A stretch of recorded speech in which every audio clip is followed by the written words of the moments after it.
Hello, what's going on, everyone? Hey, Brian, you there? What's up, Moose? What's going Hey, on? not too much. Hanging in there, trying out this new Twitch thing. Figured I'd bring you in on the action. Yeah, dude, I think we got a lot of good feedback from the first one. I think it's a really good way to interact with our followers and our members, and kind of shows the process of how we make lineups and enter the right contest, which is all we're all about here at Occupy Fantasy. So, Absolutely, yeah, definitely just another form of education. People in the chat, if you could just say if you can hear me clearly, if you can hear Brian clearly, just say so in the chat. Thumbs up, any type of, you want to do a kappa, something like that, we'll be all set.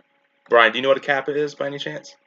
oh, Or you're the Twitch expert here, Moose. What's a capo? What the hell is that? So it's an emoji where it's some dude's face, and here, let me pull it up here real quick. Pull it up on the stream Uh, for you guys.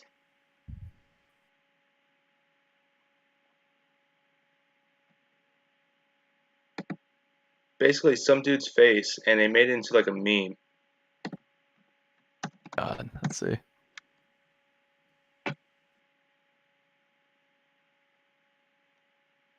All right, if you can see that now. In the chat. Oh, and I don't know how to, I can't type chat right Oh, now, but actually on Twitch, stream. Twitch is weird, man. What is this?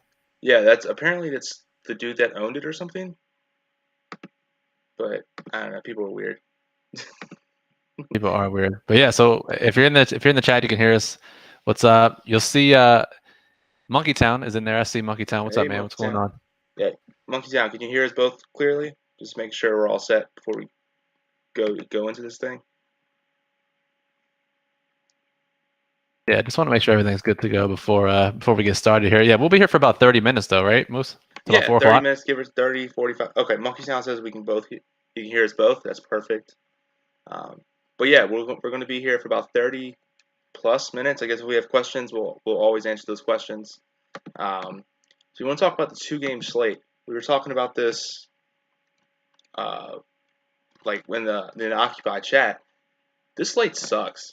First of all, um, It's so bad, man. It's so bad. So many players that you would never consider playing that you'll be playing on this slate, I, especially at the tight end position. yeah, like we were talking about, we are like, dude, I'm pretty sure they just did Madden create a player for all the tight ends right now.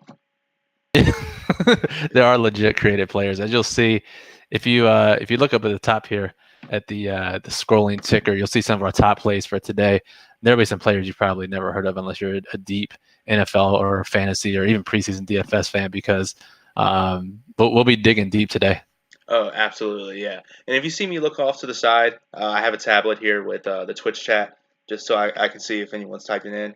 Monkey Town is talking about his super flex. Said my super flex is amazing this week. I hope Foles and Carolina QB doesn't shit the bed. Yeah, Dude, both those guys are so cheap, right? yeah. They're both 6K on FanDuel on the main slate. Um, yeah. So and now Monkey Town's got a question about Josh Johnson being the best quarterback available for the price. So mostly, if you want to get started, talking about just some two-game advice, and yeah, we do like Josh Johnson. Just for a quick answer, yes, we do.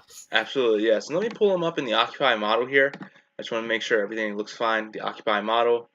Um, Again, are free. Oh, not free, but is it free for the two-game slate or no? No, that Occupy model is not free for the two-game slate. It's part Okay. of the premium membership, but like I said, it's super cheap. So Yeah, basically free. So we do the Saturday filter. We pull Josh Johnson is actually the number one quarterback by OF Index, and that's our proprietary formula based off 100 plus metrics, play by play data, next gen stats, stuff like that. And it's based off their projected uh, fantasy success based off their salary. So he's relatively cheap on DraftKings, he's relatively cheap on FanDuel. That's why his OF index is really high. They're underdog as well. So going to be passing the ball a lot more. Let's see. But yeah, I definitely like Josh Johnson and the two-game slate. I think he's almost a must-play in single game, but we'll get to that in a little bit. yeah, so our plan here is just to first of all, we're going to run through some contest selection and build a two-game lineup, and then like I said, we're here for 30 minutes, so we'll build the two-game lineup first, and then we'll go through the early single game only, and then we'll go through the late game single game only. So 3 different slates that we're going to take a look at today. Absolutely, yep. And we'll be doing this on both sites. So with FanDuel starting first, and then we'll go over to DraftKings. And we may not make a lineup for a slate. If it's that bad, we don't want to force anything ever. Um, because at that point, then that's probably negative EV, and you do want to have positive EV or expected value. You don't want to just play a lineup just because you want to play it, unless if you're doing it for entertainment. But we're here to win some money. Right.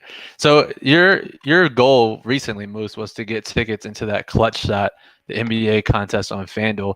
That's over now. So what is your plan moving forward? What is your, because in our ultimate guide, if you look down here below the video, you'll see some links. Our ultimate guide is our 19 chapter DFS ebook. The first chapter is talking about DFS goals, and that's really should craft your entire plan around that. So Moose, what's your goal now? Are you going to look for some different satellites to enter as we approach the end of the NFL season?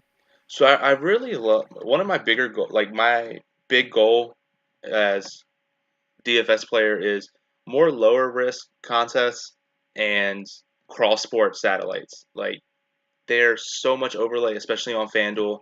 I've been basically getting tickets on tickets on tickets for that NBA clutch shot.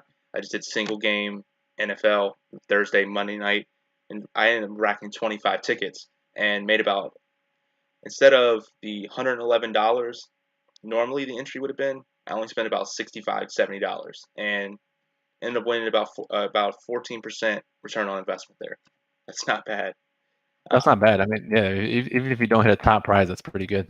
yeah, if Harrison Barnes doesn't shit the bed, I do like way more than that. But, Yeah, seriously. so I'm looking here. I'm just putting it up on FanDuel, the Saturday only slate,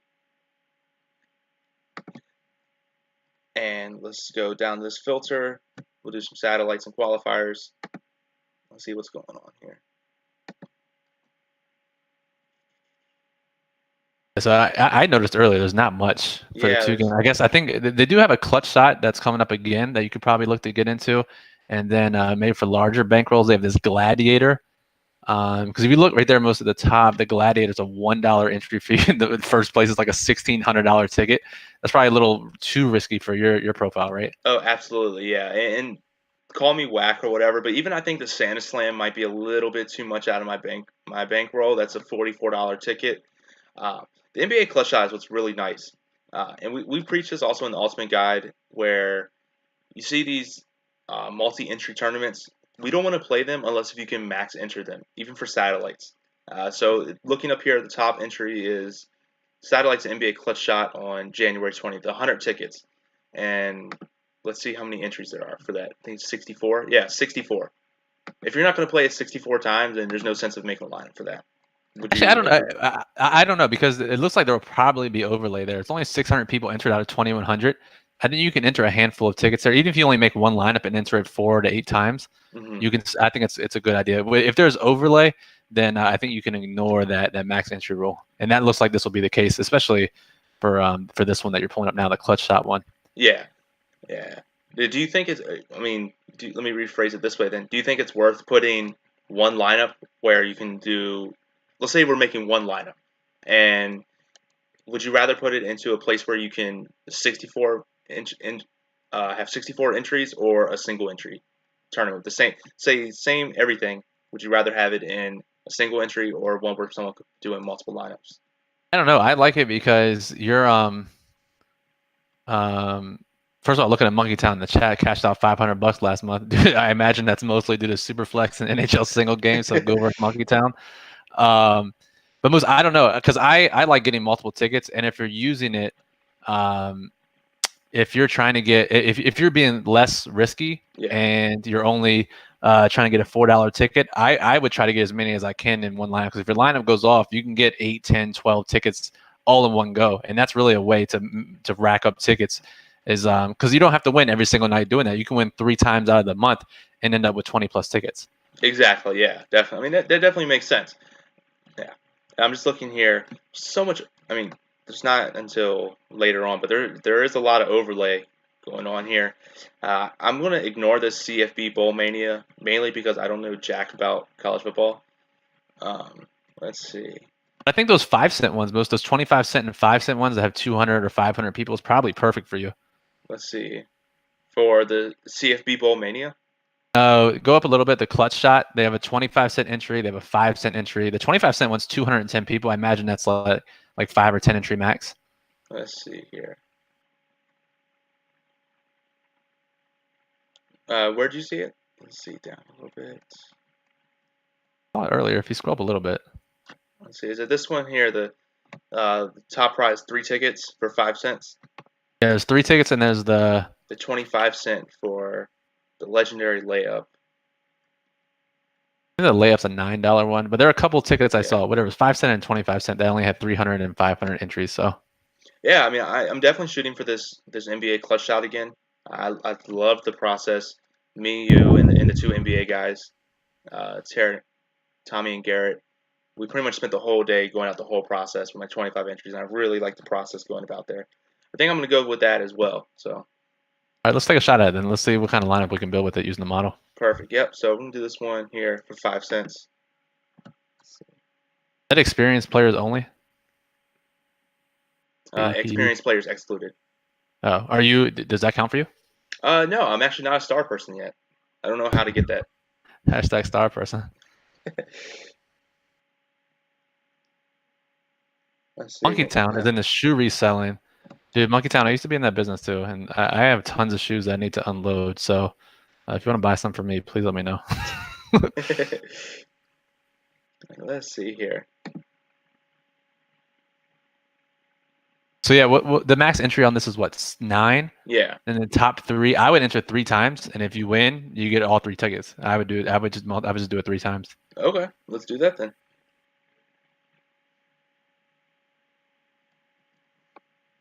So I think as you get started here, Moose, and people will notice today as they create the 2-game lineups, it's okay to leave a shit ton of salary on the table. Oh, absolutely, yeah. And we preach that in the single game as well, but with the 2-game, there's so many injuries that, excuse me, I don't even think you worry about salary at all. You could literally leave 10,000 off the table and it could be okay lineup.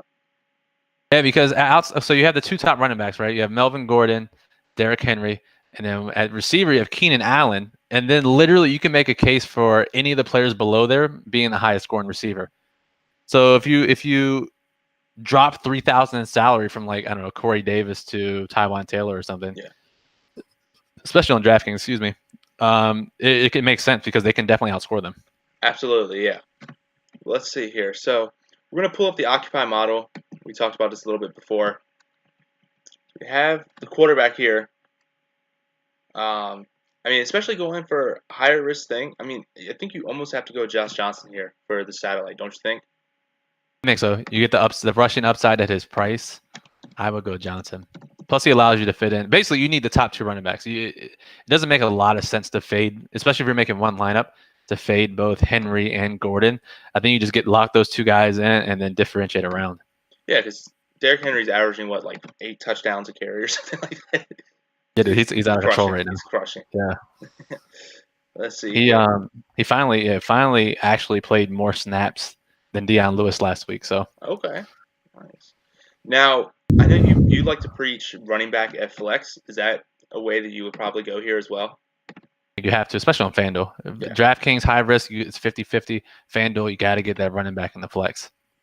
Okay. So let's look here. We're gonna refresh the tab for the Occupy model here.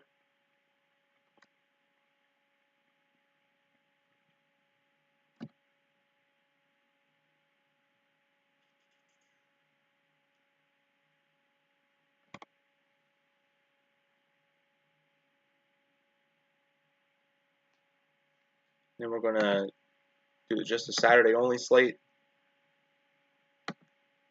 And for non-quarterback positions, we do have an OF index for DraftKings and for FanDuel because the scoring is different.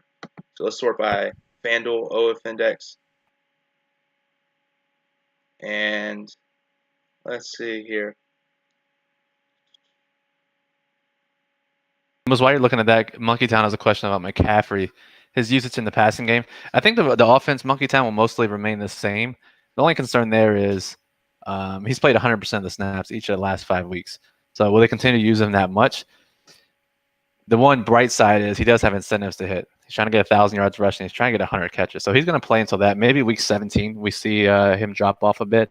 But I wouldn't worry about it too much. It's not like the offense was that explosive the last couple of weeks with Cam under center. So Yeah, and is he expected to play normal usage? I haven't heard otherwise. Yeah, we haven't heard anything. So I would assume so, but that's always a dangerous assumption late in the season. Absolutely, yeah. So I'm looking here. I normally don't like to go, but it is a 2-game slate. I normally don't like to go quarterback, running back stack. But what do you think about Adrian Peterson? I think it's a good high risk play, Mm-hmm. but I would look at it this way, Moose, right? Because we're trying to tell a story here too. Yeah. If Josh Johnson is the highest scoring quarterback, does that mean Adrian Peterson is going to be a top 3 running back? I don't think so, No. right? I feel like if Peterson does well, it means the Redskins are keeping the game close and Johnson doesn't have to throw as much. Whereas if Johnson does well and throwing a lot and scoring touchdowns, Peterson is probably not being used. So I wouldn't go those two in the same lineup. Yeah. Especially if I'm only making one lineup. Exactly, yeah. So then going up next, I mean, they're pretty much the same OF index, and there's no correlation between Gus Edwards. Projected weighted opportunities 18. Underdog. Let's see here. So who's projected for the most weighted opportunities on the slate? If you sort the model? Melvin Gordon, obviously. And that's another thing we can sort. We can sort by projected weighted opportunities. Melvin Gordon, Derrick Henry, Deion Lewis, Adrian Peterson, Gus Edwards. Same. Yeah, this slate sucks. It definitely sucks. Why do you think Gus Edwards' weighted opportunity is so low? Well, he literally hasn't had a target in 7 weeks. He's completely not used in the passing game. Mm-hmm. They use Dixon there. They use Ty Montgomery, Buck Allen a bit. So that's the thing. But he's a good high risk play, right? Yeah. Because if they keep it close, he can keep it going. So I don't mind him in high risk. I like Kenneth Dixon a lot this week. Mm-hmm. He's kind of on that Derrick Henry train where we've been ahead of the curve the last couple of weeks where he's actually being used more. It hasn't really shown in the box score just yet. Yeah. But he actually played more snaps than Edwards last week. And if this game goes as Vegas predicts and LA is winning, Dixon could be used more. So I don't know. I like either one of those guys. You can make a case for both. Yeah, I was going to say Dixon because of the little bit higher risk where he does have the passing. He does have the passing aspect of him where he can catch 1-2 targets. Right. So let's go with. Excuse me. And so I think as we're doing this, right, so Dixon's the third running back we're technically putting into our lineup. Yeah. But let's just make sure we put Melvin Gordon in that flex spot because they both play at the same time, but Gordon is more expensive, so that gives us some more flexibility late if we need to change our lineup. And that's the kind of things not a lot of people talk about. So, all right, let's go ahead and change that here.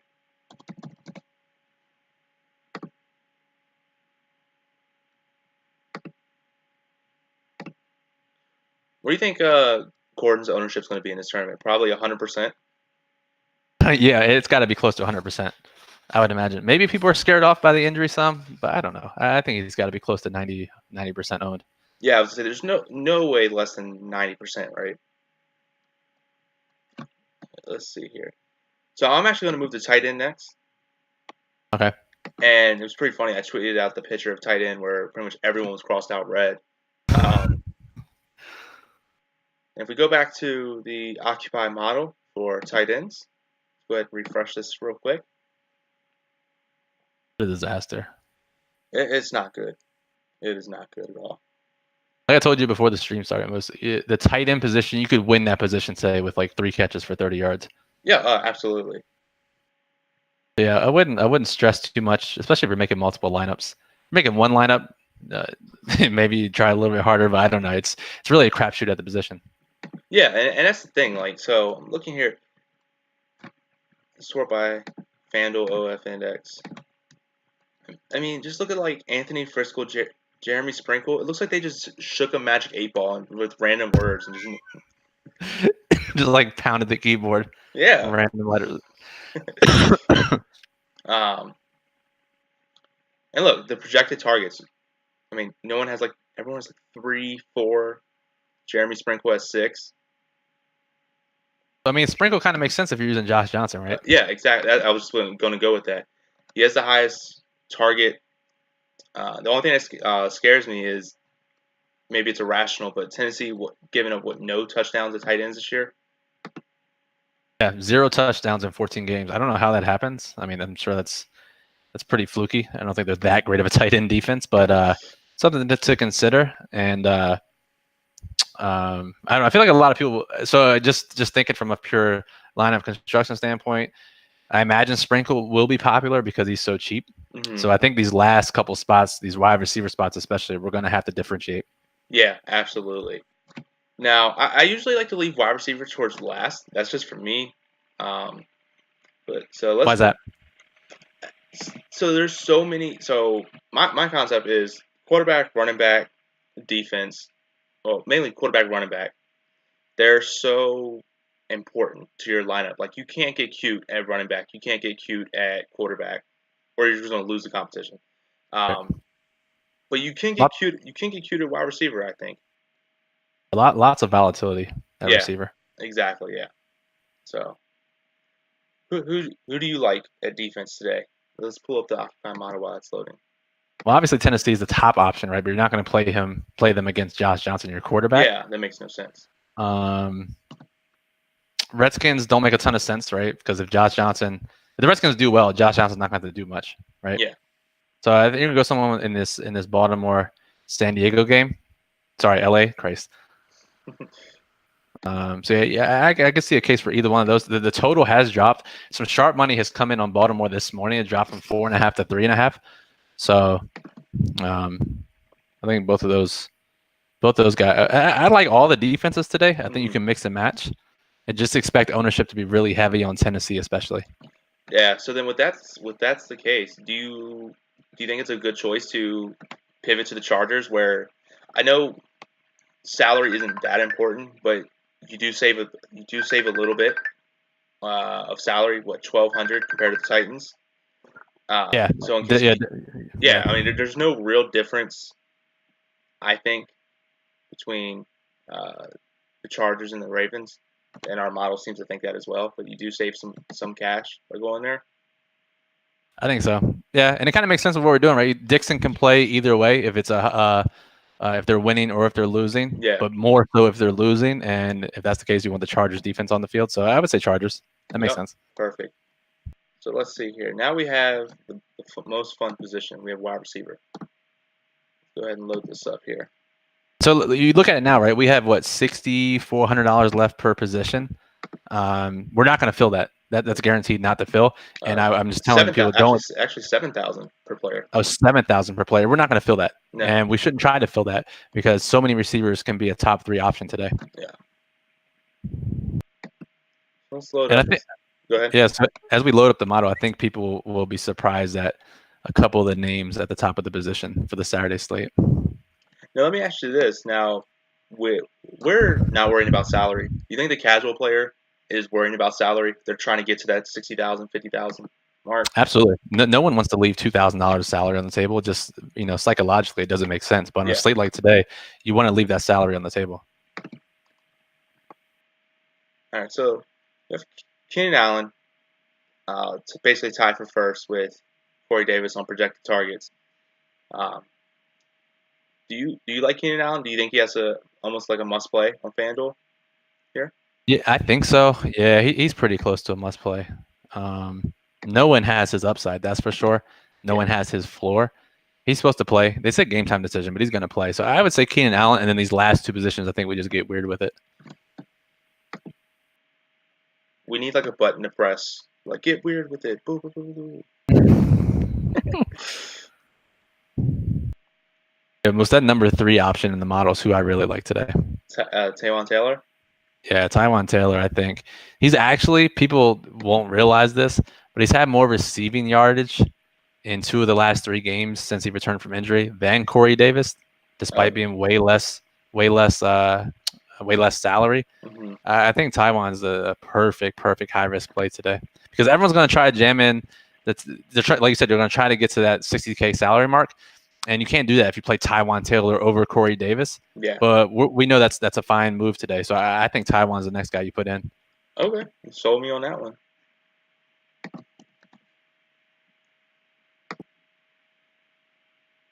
And then I was looking at the model here as well. Just scrolling down some. For Washington, there the top one shows Jamison Crowder. Do you like him? He's got he's number 2 in projected targets. Telling the story. I mean, if we're hoping for Josh Johnson won't be able to pass the ball a lot more, going to be down. He's going to need someone to throw it to. I agree. I think Crowder. He liked Crowder in his last couple of starts. Crowder had the long touchdown when Josh Johnson came in. I think he had 4 catches for 48 yards last week in just a super boring, slow game. But I think Crowder makes sense, especially Tennessee's slot corner Logan Ryan broke his leg last week, so he was one of the top slot corners in the league. So now Crowder will go up against their backup slot corner. Okay, that's perfect. So you put in. Yeah, so you put in Crowder. How much salary do we have left over? 2,100 remaining. Yeah, and that's people are going to freak out if they put their lineup in and see that. That's the perfect high risk approach today. Yeah. So let's go ahead. We're going to enter this lineup.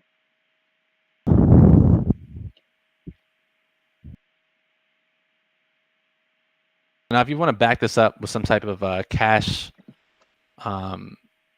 prize contest, right? So high risk.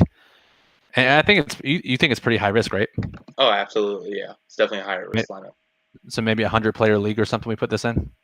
Yeah, I would say either that or maybe like a triple up or something like that. Let's see what's going on. Yeah, maybe a quintuple up even because it's top 20% cash. Mm-hmm. I would see what's available in the lobby. Yeah. And then we can stick around if the people want it. We can do the late game slate, the single game slate before we get out. Okay, perfect.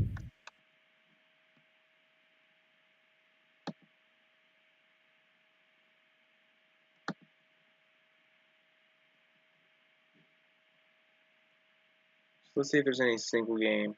Oh.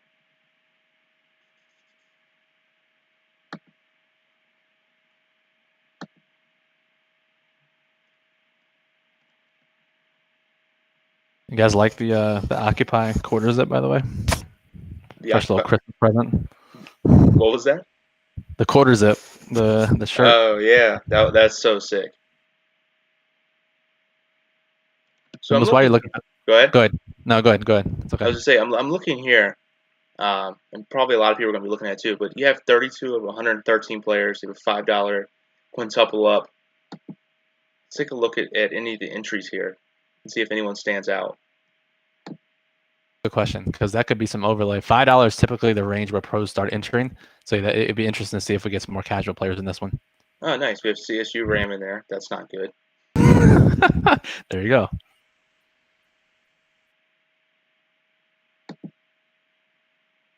What about a couple smaller, like the $2 quintuple? Yeah, ups? that's what I'm going to take a look.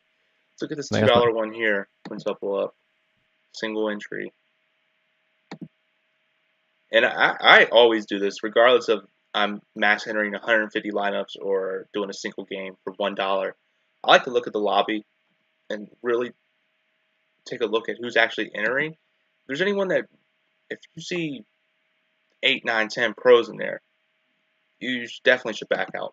Yeah, get the fuck out. Yeah, so I'm looking here. I don't see anybody really that like stands out. So I'm gonna knock this one out. This is the $2 quintuple up one? Yeah. Okay, sweet. So I think this is good. Go ahead. I think that's good if you win. You get top 20%. You're likely getting a couple tickets, and you're gonna get 5 times back on your money. So I like that. It's a good move. Absolutely. So Monkey Town said he used the exact same lineup as us, but instead of Dixon, he used Gus Edwards. Yeah, I mean that's good as well. We said both bottom running backs are good. I'm trying to find a fucking thumbs up emoji in the chat. It's like the weirdest emojis ever. Oh yeah, that's Twitch is famous for being weird emojis. All right, so what's the closest to a thumbs up symbol I can give? I'm just gonna give him a party hat. There you go. Yeah, there you go. That works.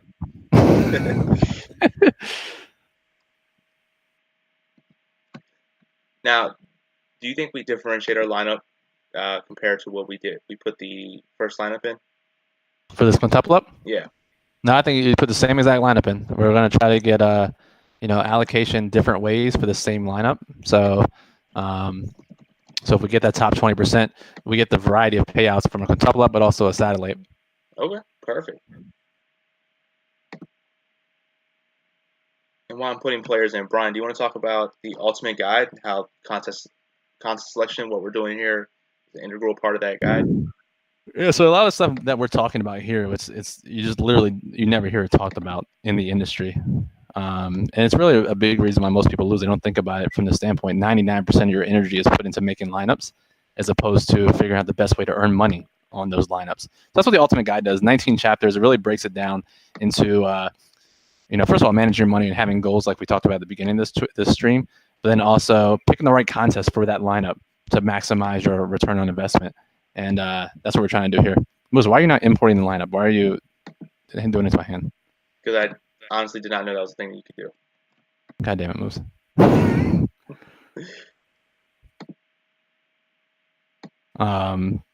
So yeah, why Moose is doing this like a 60-year-old man. Yeah, go check out the Ultimate Guide if you haven't had a chance yet. OccupyFantasy.com. So we're gonna finish this up, and then maybe we'll go after this. We'll go over to DraftKings and look at their 8:30 showdown slate and give people an idea of how to put together a single game lineup over on DraftKings. Okay, absolutely, I'm down with that. So let's go ahead and switch this over to DraftKings. We have that lineup in.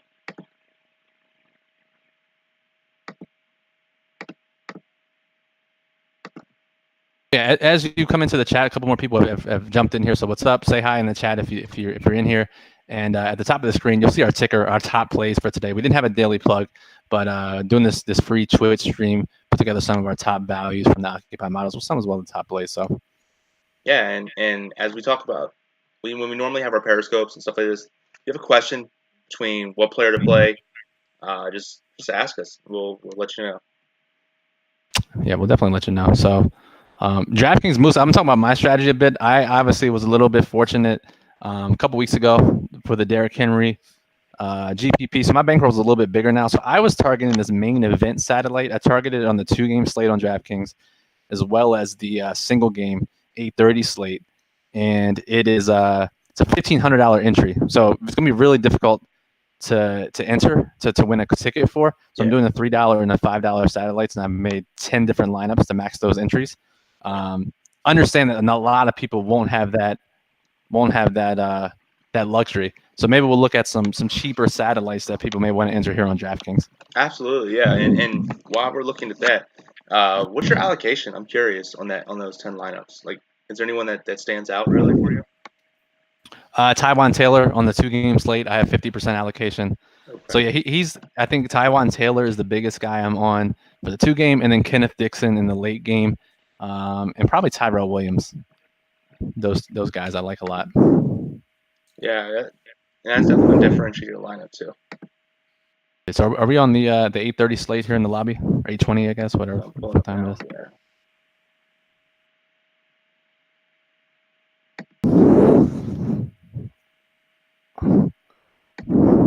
There's so much going on. My computer's trying not to die. We got so many things going on. I got the model. I got Twitch. I got the streaming system, FanDuel. But we do it for y'all. We do it for y'all. Yeah, hopefully you win a tournament so you can get a higher processing computer. Yeah.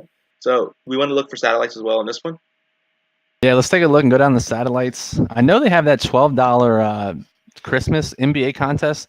That's something I think you would be interested in because you're an NBA player. Yeah. But then they also have some cheaper satellites for the $15 Millionaire Maker tomorrow, which is I think they have some 25-cent and dollar satellites available for that. So okay, let's go ahead and see here what we got going on.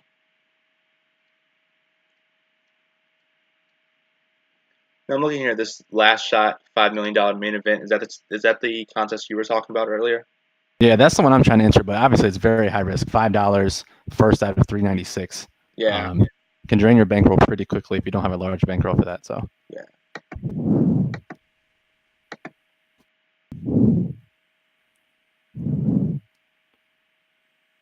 I see the 25-cent satellite for the $15 event tomorrow. And then if you scroll down, I think there's also the NBA $12 joint. I forget what it's called.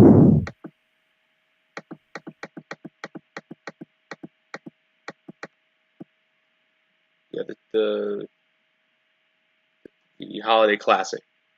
Yeah, Holiday Classic. So I think both the for your size bankroll, for the smaller bankroll, I think those are two that I would target, because the $15 one, it's obviously it's gonna be impossible to win, but it does have $1 million top prize. So yeah, I actually like this $3 NBA $12 thing here. So I'm gonna go ahead and just take a look. So $3 entry, 23 people, top 5 get tickets. So this is lower risk than some of the other satellites, right? Because basically a top 25%, top 20% get tickets. Yeah, definitely. And I'm looking at the entrance. I don't see anybody that stands out. I'm absolutely down to do something like this. Okay, sweet. So $3 satellite, treating it like a quintuple up, basically, right? So we don't have to get too crazy. Mm-hmm. Yeah, it's not like it's those top one gets a ticket or top 3 get a ticket. Yeah, it's not that large of a field. So yeah, we can keep this pretty simple, I think. So let's start with this one. Yeah. So now a single game. I know when you won your contest, you had Derrick Henry as your captain. Do you think running back as captain is pretty important in a contest like this? Yeah, so I think just a general rule of thumb, it's pretty easy to remember. The lower scoring the game will be, you want to run him back at your MVP spot, especially in high risk, right? Mm-hmm. And the higher scoring the game, you want a receiver or a pass catching running back or a tight end. So the game total is what? I think 43 here. Melvin Gordon has the clearest workload of anybody. I say we just put Melvin Gordon in the flex and then differentiate a little bit around him. Okay, so you wouldn't put Gordon as the captain. Sorry, as the captain. That's what I meant. Yeah. Put Gordon as the captain or MVP, whatever it's called on DraftKings. Okay.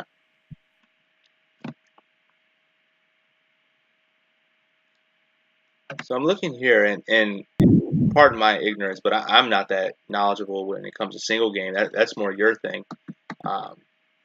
What do you kind of look for when it comes to flex? Do you just smash both quarterbacks? Is that a good strategy, you think? It can be. It depends on the rest of the slate. I think we look at other guys who have just like crazy high floor ceiling combinations. Mm-hmm. Because like I said, we don't have to get too crazy. So I think Keenan Allen or Lamar Jackson, both those guys fit the bill. Phillip Rivers doesn't do enough with his legs. Yeah. And against the Ravens defense, it's not like he's going to throw 4 touchdowns probably. So I wouldn't use Rivers, but Jackson and or Allen, I would. Let's try those, because it's a guess and test type of situation. So let's put in Jackson and Keenan Allen, and then see how much salary we have from there. Okay. Average remaining per player is 3,300. That's going to be tough to fill. Okay, so that's a little tough, but I know there's a value that we like from this game. Mark Andrews, the tight end. Okay, let's go check him out. And we'll see what we got from there. That's 2,400. What do you think about any of the kickers? Do you think a lot of people are happy? They like to use kickers in these single game slates. I think it's too low scoring to consider them. What do you think? That's true. That's a good point. It is pretty low scoring for kickers, but maybe defenses. Yeah. Let's take a look. Because on single game, on a normal slate, you're never going to play a defense against a quarterback, but you can certainly do that in a single game. Yeah, exactly. Let me just pull up the Occupy model really quick here.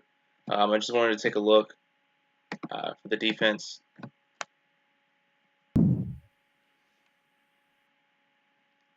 I mean, so yeah, Baltimore's defense significantly higher DraftKings OF index and cheaper price. Definitely want. I think I'm going to go that route for. I'm down with that. I think it's a good move. And then what does that leave us with? 3,900.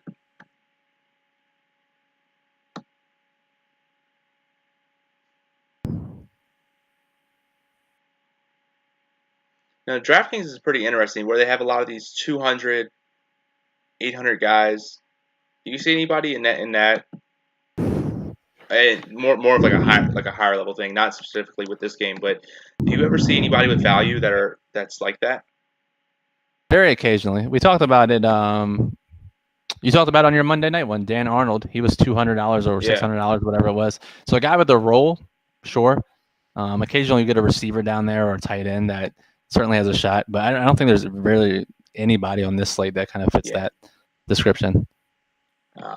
So looking here, I don't see anybody that can really fit. Crabtree, maybe. Let me take a look. But yeah, I mean, Crabtree's going to get 2 catches for 20 yards, and that's it probably. Yeah. I think we almost have to drop Keenan Allen and try and differentiate ourselves that way. Okay, so if you get rid of Allen, what does it look like? Who can we drop down? Who can we drop down to? So we go to $7,600 per player.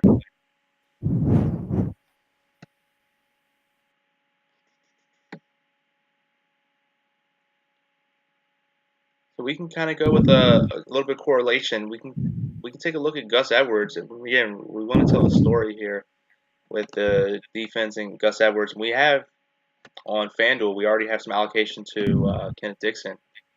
Do you think that's a good point? Yeah. Do you think that's a smart play? That's a great point. Yeah, that's a great point. Split up the allocation difference between FanDuel and DraftKings if you're playing on both sites.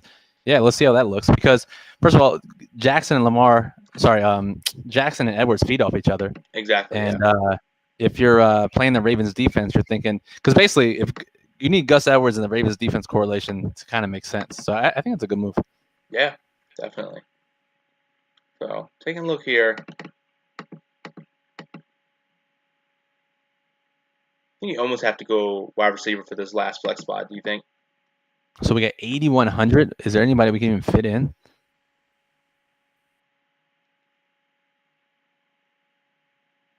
What are the 2 LA guys? Mike Williams and Tyrell. Let's see.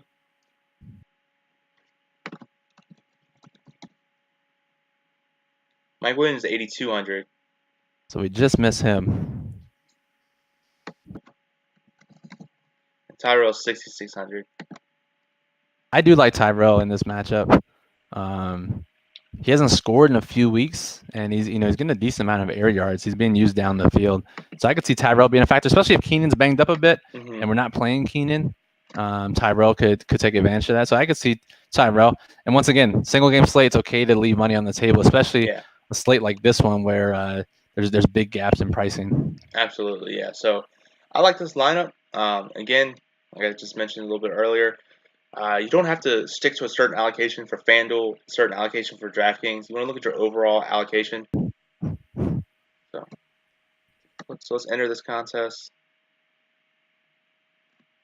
And so this one, if you want to back it up with a cash contest, the single game on DraftKings does not have 100-player leagues for whatever God knows reason they don't.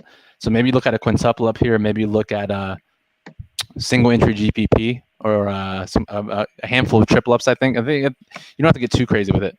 Yeah, I was thinking it's so crazy that DraftKings now has the 40 ups. So.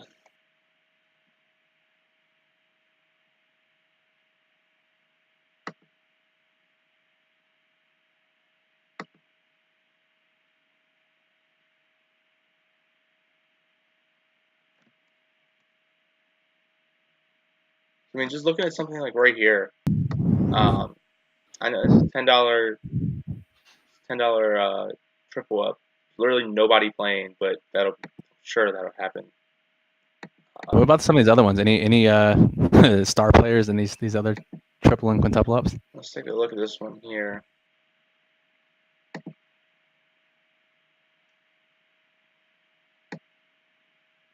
Is Kelsey a good play against Seattle this week? Asked Monkey Town in the chat. Yeah, I think so. Seattle's super banged up. I think 3 of their 4 DBs are out. Yeah, I like Kelsey a lot. Him or Ertz for my super flex. I don't know. I would lean Ertz, actually. I think that game. I don't know. That's close to Monkey Town. Give me Kelsey though. I'll go Kelsey, just because we know him and Mahomes have a rapport. Okay, so I'm just looking at a bunch of these different triple ups, and let's see here. All right, so I see Chipotle Addict. I'm definitely getting out of that one. I think this first one I clicked here is the one I'm going to go with the most right here. So I'm going to go ahead and enter it. Submitted. So there we go. That's how we create a lineup.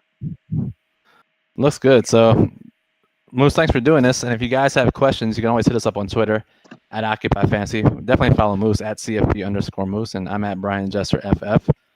OccupyFantasy.com is where you can get all the information. The Occupy model that we've shown here a few times, you can get that for the full slate tomorrow. The debug is up for the full slate tomorrow, where we run down our top plays, give you the best contest to enter based on those top plays. And then, Moose, are we going to do a little Christmas Eve stream for people? Yeah, absolutely. So we're going to do another one of these for the single game slate on Monday. Pretty much the exact same thing. Ask questions. We're going to start from literally nothing and create a lineup, look through the contest, and hopefully win some money. Sounds good. So if you don't celebrate Christmas, or you do and you want to get away from your family, or you don't give a shit about your family and you want to watch it on your phone anyways, or invite your family. Oh yeah, dude, have all your family watch. Put it on the big screen. Yeah, we'll be live 7:30 on Monday for another Twitch. If you like it, if you have suggestions for how we could do this better, or if you have any comments about this Twitch channel at all, please let us know, because we're trying this out, and if it works for people, we'll continue to do it. Yeah, absolutely. I love the Twitch atmosphere where it's very interactive with the community. There's a lot of fun stuff you can do on the back end on our side. It makes us look a little nice. Yeah. I like the Christmas lights made by Brian. But yeah, so definitely just let us know what you like about it, what you don't like, what you want to see, and we'll go from there. Sounds good, guys. And we'll put this up on YouTube. If you missed it, we'll put it on YouTube for later. So awesome. So anything else left to add, Brian? I think that's it. This is on the 2 game. Be prepared to swap out after the first game if you're trailing or you're up and you want to block other guys. So okay, awesome, good strategy. So again, I'm CFB_Moose, Brian Jesser FF. Always been fun. Follow us at Occupy Fantasy. Visit us at occupyfantasy.com. Have a good one. See you guys.